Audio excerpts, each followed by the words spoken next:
आप देख रहे हैं राष्ट्रीय समाचार और मैं हूं आपके साथ प्रिया पांडे। पहले एक नजर हेडलाइंस पर। पीएम के संभावित दौरे से पहले सोमनाथ में मंत्रियों का निरीक्षण, सुरक्षा और तैयारियों का लिया जायजा। योगी की पार्टी से सीएम योगी का साइबर अलर्ट, ओटीपी साझा न करे, ठगी पर 1930 पर करे शिकायत।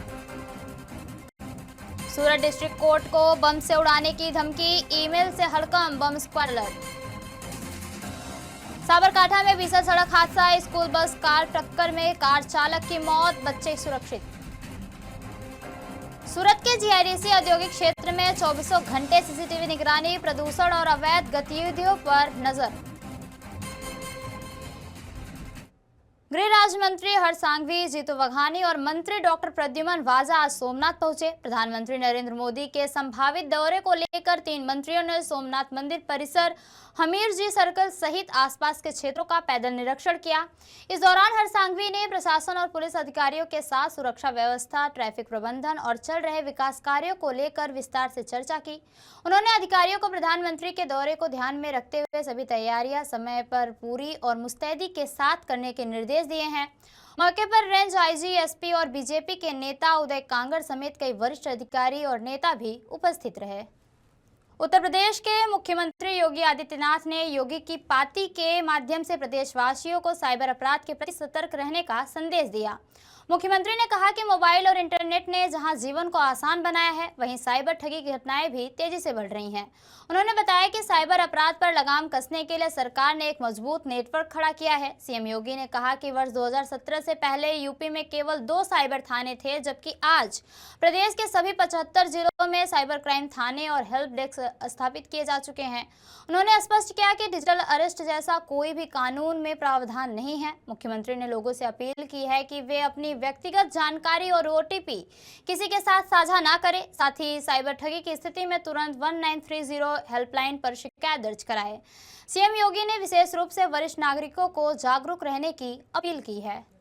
सूरत से इस वक्त की बड़ी और सनसनीखेज खबर सामने आ रही है। सूरत डिस्ट्रिक्ट कोर्ट को बम से उड़ाने की धमकी मिलने के बाद पूरे प्रशासन में हड़कंप मच गया है। जानकारी के मुताबिक देर रात करीब 2 बजे एक ईमेल के जरिए कोर्ट को बम से उड़ाने की धमकी दी गई थी। धमकी मिलते ही पुलिस को तुरंत सूचना दी गई, जिसके बाद डिस्ट्रिक्ट कोर्ट परिसर को चारों ओर से घेराबंदी कर सील कर दिया गया। मामले की गंभीरता को देखते हुए सूरत पुलिस के वरिष्ठ अधिकारी, बम स्क्वाड और विभिन्न ब्रांच की टीमें मौके पर पहुंची और पूरे परिसर में सघन तलाशी अभियान चलाया गया। सुरक्षा के मद्देनजर कोर्ट और आसपास के पूरे परिसर को खाली करवा दिया गया है। फिलहाल पुलिस यह जांच कर रही है कि धमकी वास्तविक है या अफवाह। पुलिस प्रशासन ने स्पष्ट किया है कि इस घटना से न्यायिक कार्यवाही पर कोई असर नहीं पड़ेगा और सभी मामले अपने वर्तमान स्तर पर ही रहेंगे। पूरे मामले की गहन जांच जारी है और सुरक्षा एजेंसियां पूरी तरह अलर्ट मोड पर हैं। शहर की बात की जाए तो सूरत शहर में सूरत कोर्ट को जब बम से उड़ा देने की धमकी मिली, तो इन सारी चीजों को लेकर सूरत पुलिस के उपायुक्त जो है हमारे साथ मौजूद है। सर, किस तरह से जानकारी मिली थी सूरत पुलिस को और किस तरह से कार्रवाई हो रही है? कोर्ट के द्वारा पुलिस को जानकारी मिली थी और सूरत शहर की बीडीडीएस टीम द्वारा कोर्ट परिसर में एंटी सबोटेज चेकिंग किया जा रहा है। किसी भी तरह से पैनिक होने की कोई भी जरूरत नहीं है। सूरत शहर पुलिस द्वारा सुरक्षा के उचित कदम उठाए जा रहे हैं। Thank you. पुलिस को किस तरह से जानकारी मिली और पुलिस की कितनी टीमें यहाँ कार्यरत हैं? पुलिस की 2 बीडीडीएस की टीमें कार्यरत है एवं लोकल सूरत शहर पुलिस की 50 से ज्यादा कर्मचारी एवं अधिकारी इस कार्यवाही में हाल मौजूद है। ये बिल्कुल हमारे साथ सूरत पुलिस उपायुक्त लखदेव सिंह झाला जुड़े हुए थे और जिन्होंने सारी चीजों को लेकर जानकारी दी। और कहीं ना कहीं जब सूरत पुलिस को इस चीज की जानकारी मिली तो सूरत पुलिस की जितनी भी टीमें थी वो सारी चीजें यहाँ मुहैया करा दी गई और आने वाले समय में इसकी पूर्ण रूप से जांच हो, जिसकी वजह से बीडीएस की टीम है, क्राइम ब्रांच की टीम है, एसओजी की टीम है, सारी चीजों को यहाँ पर मुहैया करा दी गई है। सूरत शहर में एक बार फिर बम से उड़ा देने की धमकी मिली है, लेकिन इस बार जो बम से उड़ा देने की धमकी मिली और सूरत कोर्ट को मिली है, तो हमारे साथ सरकारी वकील नयन सुखड़वाला जब इनसे बात करते हैं। सर, किस तरह से धमकी मिली और फिलहाल की क्या परिस्थिति है कोर्ट में? कल रात को मतलब आज अर्ली मॉर्निंग 2 बजे एक मेल आया कोर्ट के मेल आईडी के ऊपर, जिसमें ये डिस्ट्रक्शन वगैरह की बात थी। कोर्ट बिल्डिंग में बम प्लांट किया गया है वगैरह सब बातें हैं। और सुरक्षा को नजर रखते हुए प्रिंसिपल डिस्ट्रिक्ट जज साहब ने तुरंत पुलिस डिपार्टमेंट को इसकी जानकारी दी और अभी पुलिस चेकिंग चालू है। और लोगों को पैनिक होने की कोई ज़रूरत नहीं है, डरने की कोई बात नहीं है। और जो डिस्ट्रक्टिव माइंड है वो तो ऐसा ही सोचते हैं कि लोगों में पैनिक हो, मगर ऐसा पैनिक होने की कोई ज़रूरत नहीं है। पुलिस अपना काम कर रही है। सर फिलहाल की अगर बात करें तो कोर्ट में क्या परिस्थिति है? नॉर्मल है। कोर्ट में सभी पक्षकारों को बोलते हैं कि उनका केस जहां पर जो स्टेज पर है वहीं पर रहेगा, किसी को कोई नुकसान नहीं होगा, केस को कोई नुकसान नहीं होगा। पुलिस किस तरह से यहाँ मुहैया कराई गई है, किन किन चीजों पे यहाँ पे जांच की जाए? पुलिस डिपार्टमेंट के उच्च अधिकारी यहाँ पर हाजिर है, वो अपनी ड्यूटी अदा कर रहे हैं। सर अब कोर्ट कब तक चालू हो जाएगा, इसकी कोई जानकारी? 1:30 बजे इसका फर्दर इंस्ट्रक्शन आएगा। 1:30 बजे। जी बिल्कुल, हमारे साथ सरकारी वकील नैन्सी फड़वाला जी मौजूद थे और सीधे आप तस्वीरें देख सकते हैं कि किस तरह से आप यहाँ पे आप देख पुलिस जो है वो मुहैया कराई गई है और जो डॉग स्क्वाड है वो भी सारी चीजें है, क्राइम ब्रांच है वो भी यहाँ पर मौजूद है, जो पुलिस के उच्च अधिकारी हैं वो भी यहाँ पर पहुंच गए हैं और जो पूरा कोर्ट है उसकी छानबीन की जा रही है। तो लेकिन जब तड़के सुबह यह मैसेज आया तो पूरे कोर्ट परिसर में एक अफरा तफरी का माहौल बन गया था, लेकिन तुरंत ही पुलिस यहाँ पर मौजूद हो गई और पुलिस ने सारी जांच जो है वो सारी चीजें शुरू कर दी है। तो जो तरह से मेल आया था उन सारी चीजों को लेकर सूरत पुलिस के जो अधिकारी हैं, सूरत पुलिस के कर्मचारी हैं, जो भी ब्रांच है वो इस वक्त चेकिंग में जुड़े हुए हैं और ये माना जा रहा है कि 1:30 बजे के बाद ये जो कोर्ट है वो चालू हो जाएगा, लेकिन इंस्ट्रक्शन मिलने के बाद। कैमरामैन अक्षय वाडेर के साथ में अमित राजपूत, राष्ट्रीय समाचार। साबरकांठा जिले में एक भीषण सड़क हादसा सामने आया। हिम्मतनगर अरसाड़ा हाईवे पर निकोडा के पास विद्यार्थियों को लेकर जा रही परफेक्ट स्कूल की बस और एक कार के बीच जोरदार टक्कर हो गई। हादसे के वक्त स्कूल बस में सवार चारों बच्चे पूरी तरह सुरक्षित बताए जा रहे हैं। वहीं इस दुर्घटना में कार चालक विठल भाई हरजी भाई पटेल की मौके पर ही दर्दनाक मौत हो गई, जबकि बस चालक गंभीर रूप से घायल हो गया। टक्कर इतनी जबरदस्त थी कि कार के परखच्चे उड़ गए और घटना के बाद हाईवे पर लोगों की भारी भीड़ जमा हो गई। सूचना मिलते ही स्थानीय पुलिस मौके पर पहुंची और शव को पोस्टमार्टम के लिए भेज दिया गया है और मामले में आगे की कानूनी कार्रवाई शुरू कर दी गई है। सूरत शहर के विभिन्न जीआईडीसी औद्योगिक क्षेत्रों में अब 24 घंटे 360 डिग्री हाई रेजोल्यूशन सीसीटीवी कैमरों के जरिए कड़ी निगरानी की जा रही है। पांडेसरा, सचिन, कोड़ादरा, पलसाना सहित अन्य औद्योगिक इलाकों में बढ़ते प्रदूषण और अवैध गतिविधियों पर सुरक्षा को ध्यान में रखते हुए गुजरात प्रदूषण नियंत्रण बोर्ड जीपीसीबी ने सख्त कदम उठाया है। जीपीसीबी के निर्देश पर औद्योगिक इकाइयों और जीआईडीसी क्षेत्रों में सीसीटीवी कैमरे लगाए गए हैं ताकि औद्योगिक गतिविधियों पर लगातार नजर रखी जा सके। साउथ गुजरात एसोसिएशन के प्रमुख जीतू भाई बखारिया ने बताया कि यह कार्य एसोसिएशन के माध्यम से किया जा रहा है और सभी प्रमुख स्थानों पर 360 डिग्री कैमरे लगाए गए हैं। खासतौर पर केमिकल कंपनियों से निकलने वाले जहरीले धुएं और गैस से होने वाले प्रदूषण पर नियंत्रण के लिए व्यवस्था लागू की गई है। जीपीसीबी के एसोसिएशन के बीच हुई बैठक के बाद यह निर्णय लिया गया है और आदेशों का पालन न करने वाली औद्योगिक इकाइयों के खिलाफ भारी जुर्माना, लाइसेंस रद्द करने सहित सख्त कानूनी कार्रवाई की भी चेतावनी दी गई है। भाई जी हमसे बातचीत करेंगे जी, जिस प्रकार से जीपीसीबी द्वारा जो आदेश जारी किया, किस प्रकार की निगरानी रखी जाए कंपनियों के लिए, क्या आदेश जारी किया गया? मैं जीतू भाई Vakharia, president south Gujarat textile processors association. हर साल सर्दी के सीजन में पूरे भारतवर्ष के अंदर जैसे दिल्ली है, हर जगह फॉग रहता है और फॉग की वजह से जो रचकने जो है कोलसा जहाँ पे जलता है तो उसकी रचकने ऊपर तक पहुँचती नहीं है और वातावरण में घूमती रहती है। इसीलिए अपने को फॉग का पोजिशन ज़्यादा देखता है और पर्यावरण की मात्रा सर्दी की सीजन में बढ़ जाती है। तो हर साल ऐसा होता था। ये हमने 2 महीने पहले हमारा मीटिंग हुआ, जैसे इनका यहाँ पे एजी पटेल का यहाँ पे पोस्टिंग हुआ, उसके बाद हम लोग का मीटिंग हुआ और ऊपर से भी आया था कि सर्दी की सीज़न में आप एडवांस उसका कुछ ना कुछ कीजिए। तो उन्होंने हमारे हर एक एरिया वाइज जितने भी एसोसिएशन है सबको नोटिस दिया हुआ है इन राइटिंग कि भाई आपको कैसे भी करके करना। हमने एक जॉइंट मीटिंग किया है। जॉइंट मीटिंग में ये हमने कहा कि भाई हमने पहले एक जो जूम कैमरा जो आते हैं और वो हर दिशा में घूम भी सकता है, तो हर एक विस्तार में ऐसा एक कैमरा लगवा दो एसोसिएशन के खर्चे से। तो हमने ये बात एक्सेप्ट किया बात करके। तो अभी इनको क्या है कि कोई भी का देखना भी है या फ्री आवर्स है तो वो कैमरा वो मोबाइल के अंदर ऐप में उसको सेव किया है तो वो खड़ा खड़ा देख सकता है। और पूरा जो कंट्रोल है और हर एक मेंबर को भी हमने मोटिवेट किया था, एक्टिवेट भी किया था और स्ट्रिक्टली बात भी किया था ताकि हमारे मेंबर लोग भी हर जितनी भी इंडस्ट्री मेंबर है वो लोग भी अच्छा हमको कोऑपरेट करते हैं। और इससे क्या है कि वातावरण में जो प्रदूषण की मात्रा हर साल बढ़ती रही वैसा बढ़ा नहीं है और अभी जो एयर इंडेक्स है वो काफ़ी हद तक अच्छा है सूरत का। मान लीजिए अगर चिमनी में से जो धुएं आते हैं और छोटे छोटे कण भी आते हैं, अगर ऐसी कंपनियां अगर पकड़ी जाती हैं तो जीपीसी के द्वारा किस प्रकार की कानूनी कार्रवाई की जाएगी? देखो, मैं जो बात कर रहा हूँ, मैं जो लीगल जितनी भी है जितनी जीपीसीबी के साथ पास कंसेंट ऑन ऑपरेशन मतलब चालू करने की और जीपीसीबी उसको नॉर्म्स देती है वो नॉर्म्स में इसको काम करना है।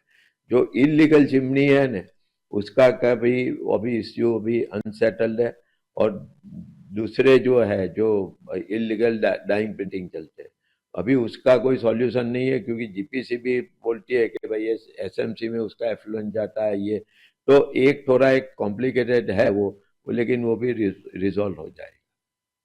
जी, जिस प्रकार से आपने देखा कि हमारे साथ जुड़े हुए थे उन्होंने बताया कि जिस प्रकार से कंपनियों के ऊपर जो निगरानी रखी गई 360 का जो सीसीटीवी कैमरे लगाए गए हैं वो पूरी तरीके से निगरानी रखेगी। अगर इस प्रकार से किसी भी कंपनियों द्वारा जो जहरीला धुआं अगर निकलता है तो उसके ऊपर कानूनी कार्रवाई की जाएगी। कैमरा पर्सन अक्षय वाडेर के साथ प्रेम निषाद, राष्ट्रीय समाचार, सूरत, गुजरात। ठाणे में चुनावी माहौल उस वक्त गर्मा गया जब एक वीडियो सामने आया जिसमें शिवसेना उद्धव बालसाहेब ठाकरे गुट के उम्मीदवार विक्रांत घाग को एक पुलिस अधिकारी के साथ उप मुख्यमंत्री एकनाथ शिंदे के ठाणे स्थित घर ले जाते हुए दिखाया गया। मनसे और उद्धव ठाकरे गुट ने आरोप लगाया कि इसी दबाव के बाद विक्रांत घाग ने अपना चुनावी पर्चा वापस लिया है। अब इस पूरे मामले पर खुद विक्रांत घाग सामने आए हैं और उन्होंने सभी आरोपों को सिरे से खारिज किया है। विक्रांत का कहना है कि उन पर किसी तरह का कोई दबाव नहीं था और उन्होंने अपनी कैंडिडेसी पूरी तरह सोच समझकर वापस ली है। उनका दावा है कि यह उनका निजी फैसला था, न कि किसी पार्टी या पुलिस के दबाव का नतीजा है। ऑफर नाही, मीच जाऊन उलट शिंदे साहेबांना ऑफर दिली की साहेब मला तुमच्या उमेदवारांना पाठिंबा द्यायचा आहे। अधिकृत उमेदवारी असताना देखील तुम्ही उमेदवारी अर्ज मागे घेतलेला आहे, नेमकं काय कारण आहे? त्याचं कारण एकच आहे, जरी अधिकृत उमेदवारी असली तरी जे उबाटानी जे उमेदवार दिले होते यांनी माझ्या आधी अर्ज मागे घेतलेला आहे। जी ब मध्ये जयश्री मॅडमच्या समोर जी उबाटाची उमेदवारी होती नागरे त्यांनी माझ्या आधी जाऊन अर्ज मागे घेतलेला आहे। मनसेची जी उमेदवार आहे ही बाहेरनं आयात केलेली आहे, पडवळ नगर मध्ये राहतच नाही, प्रभाग क्रमांक 18 मध्ये राहतच नाही, तिला तुम्ही उमेदवारी दिली। त्याच्यामुळे मी एकटा या प्रभागात गेल्या वर्षी इलेक्शन लढलेलो आहे, एकटा लढलेलो आहे, त्यामुळे मला माहिती आहे मी एकटा यावेळेस टिकू शकत नाही। आणि मला असं वाटलं की आपण आपल्या कार्यकर्त्यांचं म्हणणं आहे, दरवेळेला कार्यकर्ते सांगतात की भाऊ आपण प्रवाहाबरोबर व्हायला पाहिजे नदीच्या, त्याप्रमाणे मी यावेळेस डिसिजन घेतलेलं आहे। धुले शहर में गुरुद्वारे की गद्दी पर कौन बैठेगा, इस पर देर रात 2 ग्रुप में बहस हो गई। बहस में 2 लोग घायल हो गए और पुलिस ने 8 लोगों को हिरासत में लिया। गुरुद्वारा परिसर में पत्थरबाजी हुई और लाठियों से भी हमला किया गया। इस बीच पुलिस समय पर मौके पर पहुंच गई और आगे की अनहोनी टल गई। पुलिस ने इस मामले में देर रात रणवीर सिंह और उसके 7 साथियों को हिरासत में लिया है। धुले शहर के सिख भाइयों ने बाबा रणवीर सिंह पर गुरुद्वारे पर गैर कानूनी तरीके से कब्जा करने का आरोप लगाया था। इसके खिलाफ पुलिस स्टेशन में शिकायत भी दर्ज कराई गई थी, लेकिन पुलिस ने कोई नोटिस नहीं लिया। आखिर में भीड़ पुलिस स्टेशन से सीधे गुरुद्वारे के लिए निकल गई। गुरुद्वारे के अंदर से आंसू गैस छोड़ी गई और पत्थरबाजी भी की गई। इससे गुरुद्वारे के बाहर और गुरुद्वारे के अंदर जाम लोगों के बीच तनाव पैदा हो गया और पत्थरबाजी शुरू हो गई। फिलहाल स्थिति कंट्रोल में है और पुलिस की घटना की आगे की जांच कर रही है। उन्नाव कोतवाली क्षेत्र में स्थित महाराजा डिपार्टमेंटल स्टोर में अचानक भीषण आग लग गई, जिससे पूरी दुकान धू धू कर जल उठी। आग की चपेट में आकर लाखों रुपए का सामान जलकर खाक हो गया। सूचना मिलते ही दमकल विभाग की गाड़ियां मौके पर पहुंची और कड़ी मशक्कत के बाद आग पर काबू पाया गया। प्रारंभिक जांच में आग लगने का कारण शॉर्ट सर्किट बताया जा रहा है। घटना के बाद इलाके में अफरा तफरी का माहौल रहा, हालांकि किसी के हताहत होने की सूचना नहीं है। गांधीनगर में आज मंत्री परसोत्तम सोलंकी के आवास पर कोली समुदाय के नेताओं की एक अहम बैठक आयोजित की गई, जिसमें मंत्री कुंवरजी बावलिया, सांसद और केंद्रीय मंत्री नीमूबेन बंधानिया सहित कोली समुदाय के कई विधायक और सांसद मौजूद रहे। बैठक के बाद कोली समुदाय के 3 सांसद और 15 विधायकों ने मुख्यमंत्री को रिप्रेजेंटेशन सौंपते हुए बगदाना मामले की न्यायिक जांच की मांग की है। रिप्रेजेंटेशन के बाद सरकार ने मामले की गंभीरता को देखते हुए स्पेशल इन्वेस्टिगेशन टीम यानी एसआईटी के गठन का फैसला लिया। दरअसल बगदाना में 8 लोगों के हमले में गंभीर रूप से घायल हुए नवनीत बदलानिया ने आरोप लगाया है कि 1 जनवरी को हीरा सोलंकी से मिलने के बाद उन्हें पता चला कि मुंबई के एक कार्यक्रम में माया भाई आहिर ने योगेश भाई सागर नाम बगदाना ट्रस्ट के मैनेजिंग ट्रस्टी के रूप में लिया था, जबकि वास्तव में ऐसा कोई पद है ही नहीं। नवीन के मुताबिक जब उन्होंने इस बारे में माया भाई आहिर को फोन कर जानकारी दी तो माया भाई ने माफी का वीडियो भेजा, जिसे नवनीत ने अपने कुछ दोस्तों को भी फॉरवर्ड किया। बाद में यह वीडियो माया भाई आहिर के बेटे जयराज तक पहुंचा, जिसके बाद जयराज ने मिलने के बहाने उन्हें बुलाया और पूरी साजिश के तहत उन पर हमला करवाया। नवनीत ने आरोप लगाया कि पुलिस उनके केस को भटकाने की कोशिश कर रही है और उनकी मांग है कि जांच की जाए और हमले के दौरान आरोपियों वीडियो कॉल पर किससे बात कर रहे थे। वहीं भावनगर रेंज के आईजी गौतम परमार ने बताया कि पूरे मामले की निष्पक्ष जांच की जाए। भावनगर जिले के बगदाना पुलिस स्टेशन में पिछली 28 दिसंबर को जो घटना घटी है उसमें शुरुआत उसका इन्वेस्टिगेशन बगदाना पुलिस ने किया था। उसके बाद महुआ पीआई ने किया था, जिसके अंतर्गत कुछ प्रूफ ज़्यादा अच्छी तरह से प्राप्त हो और इन्वेस्टिगेशन को ज़्यादा अच्छी तरह से करा जाए, इसलिए यहाँ रेंज लेवल पर एक एसआईटी की रचना करने का निर्णय लिया है, जिसमें धारी एएसपी मिस्टर जयवीर गढ़वी की अध्यक्षता में एसआईटी की रचना करी गई है। कोई सूचना मिली है ऊपर से सरकार में से या फिर रेंज नहीं, रेंज लेवल पर हम लोगों ने इस केस की गंभीरता को ध्यान में रखते हुए यहाँ पर एसआईटी की रचना करी है। इसकी कोई समय मर्यादा? अभी तपास जो सारा इन्वेस्टिगेशन हम लोगों को खुद देखना है और अभी तक कितना इन्वेस्टिगेशन हुआ है, क्या क्या प्रूफ कलेक्ट किए हुए, उसमें अभी थोड़ा सा उसका जायजा लेने में टाइम लगेगा। तो अभी तपास कितना चलेगा उसका समय मर्यादा डिफाइन करना मुश्किल है। महाराष्ट्र के महानगर पालिका चुनाव की राजनीति में निर्विरोध चुनाव अब बड़ा विवाद बन गया है। राज्य में 68 कॉर्पोरेटर बिना विरोध के चुने गए, जिनमें से एक भी विपक्षी दल से नहीं है। विपक्ष का आरोप है कि यह लोकतांत्रिक प्रक्रिया नहीं बल्कि साजिश है। पैसे, पुलिस दबाव और धमकी के जरिए उम्मीदवारों से नामांकन वापस कराए गए हैं। खासकर राज्य के उप मुख्यमंत्री एकनाथ शिंदे के गढ़ ठाणे म्युनिसिपल कॉर्पोरेशन इसका सबसे बड़ा उदाहरण बनकर सामने आया है। विपक्ष ने इसे लोकतंत्र की हत्या बताते हुए चुनाव आयोग से तत्काल कार्रवाई की मांग की है। महाराष्ट्र में कुल 68 कॉर्पोरेटर बिना विरोध के चुने गए हैं। इनमें बीजेपी के 44, शिंदे गुट के 22 और अजीत पवार गुट के 2 कॉर्पोरेटर्स शामिल हैं। विपक्ष का दावा है कि ये सामान्य प्रक्रिया नहीं बल्कि एक नया फंडा है। मशीन में गड़बड़ी, वोट चोरी और बोगस वोटर के बाद अब चुनाव जीतने के लिए निर्विरोध रास्ता अपनाया गया है। विपक्षी नेताओं का आरोप है कि चुनाव से पहले उम्मीदवारों को पैसे दिए गए, पुलिस का दबाव बनाया गया और करोड़ों रुपए का लेन देन हुआ। कहा यह जा रहा है कि ठाणे म्युनिसिपल कॉर्पोरेशन को लूट कर खाया गया पैसा ही चुनाव में इस्तेमाल हुआ।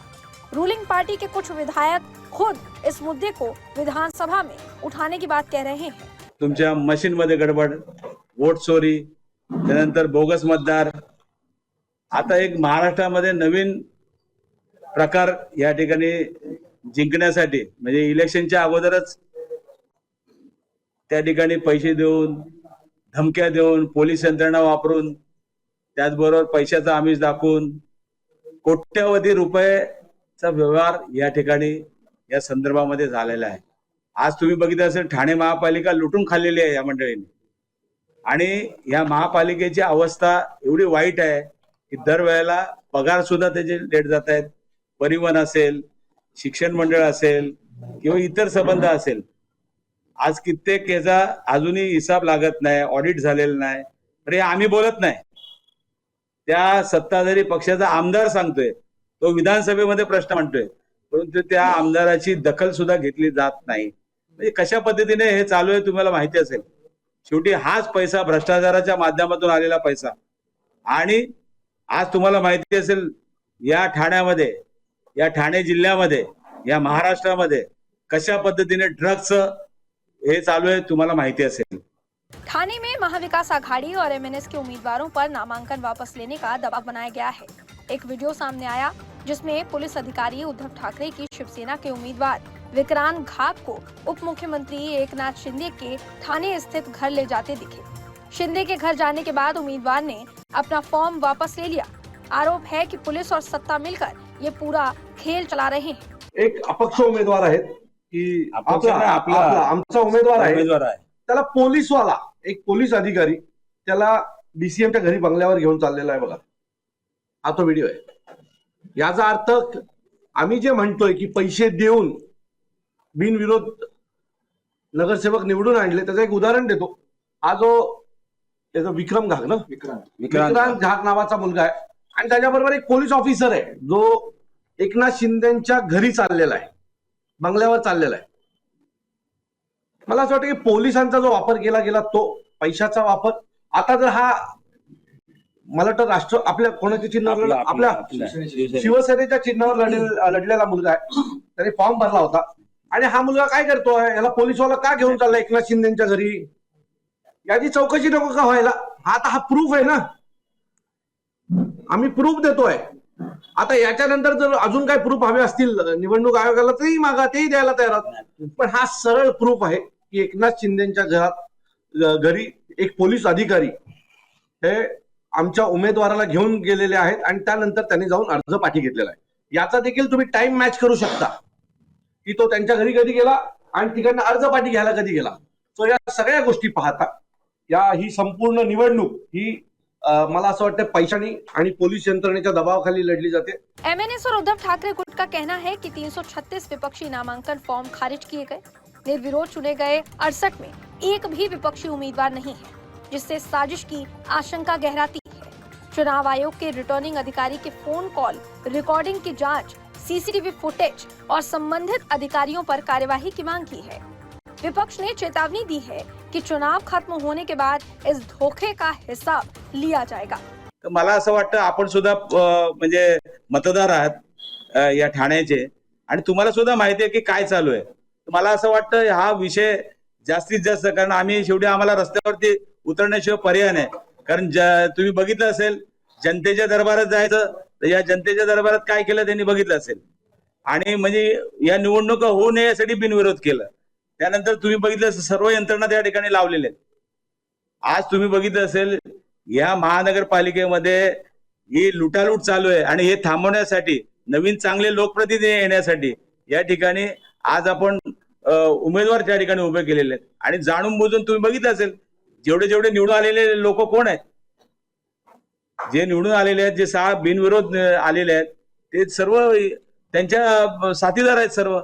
आणि म्हणून या निवडणुकाच्या संदर्भामध्ये मला वाटतं जनतेला आम्ही आवाहन करतो आपल्या माध्यमातून या ठिकाणी या सर्व गोष्टीचा विचार करून मला वाटतं लोकांनी रस्त्यावरती उतरून त्या दिवशी ही महानगरपालिका वाचवायची आहे, हे ठाणे आम्हाला वाचवायचं असेल, हे ठाण्याचे प्रश्न आम्हाला हे करायचं असेल तर यांना पहिलं खाली खेचून जर तुम्ही हे केलं तर मला वाटतं आता हा सर्व खेळ जो आहे हे ठाणेकर जनतेच्या हातात आहे।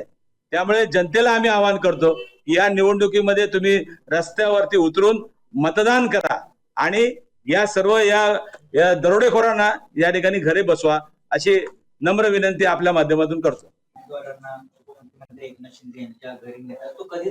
आत्ताच आहे, उमेदवारी अर्ज पाठी घेण्याच्या दिवसाचा आहे आणि तिथे सीसीटीव्ही कॅमेरा ऑलरेडी लागलेला आहे। तो पण तुम्ही व्हेरीफाय करा, आम्ही जे दाखवते काय खोटं आहे का? फ्रॉड माणसांच्याशी संपर्क काय करायचा, निवडणुका होऊ दे त्यांना आम्ही त्यांची जागा दाखवू। आता आम्हाला या कुठल्या वादात पडायचं नाहीये, पण निवडणूक झाल्यावर यांचा पाहुणचार दोन्ही पक्षांचे कार्यकर्ते एकत्र येऊन करतील। हे बघा, ज्यांनी गद्दारी केली आहे शिवसेना मनसेची अशा प्रत्येकाशीचा पाहुणचार होणार आता देखील आणि या निवडणुकी दरम्यान देखील जे गद्दारी करतील त्यांचा पण पुरेपूर पाहुणचार आम्ही घेणार। बता दें कि चुनाव आयोग ने महाराष्ट्र में 68 कॉर्पोरेटर्स के निर्विरोध चुने जाने के मुद्दे पर चुप्पी नहीं साधी है। उसने संबंधित चुनाव में लगे जिलाधिकारियों से विस्तृत रिपोर्ट मंगवाई है और पुष्टि के बिना किसी को भी निर्विरोध विजेता घोषित नहीं करने के निर्देश दे दिए हैं। आयोग ये जांच कर रहा है कि नामांकन वापसी दबाव या लालच की वजह से तो नहीं हुई। विपक्षी दलों की आपत्तियों और कोर्ट जाने की तैयारी के बीच आयोग का फोकस इस प्रक्रिया की पारदर्शिता सुनिश्चित करने पर है। हालांकि अब तक कोई सख्त प्रतिबंध या नई शर्तें नहीं जारी हुई हैं, लेकिन जांच जारी है और आगे की कार्यवाही पर विपक्ष के साथ साथ सभी की नजरें भी टिकी हुई है। मुंबई से ब्यूरो हेड सर्वेश तिवारी की रिपोर्ट। खबरों का सिलसिला यूं ही चलता रहेगा। देखते रहिए राष्ट्रीय समाचार। नमस्कार।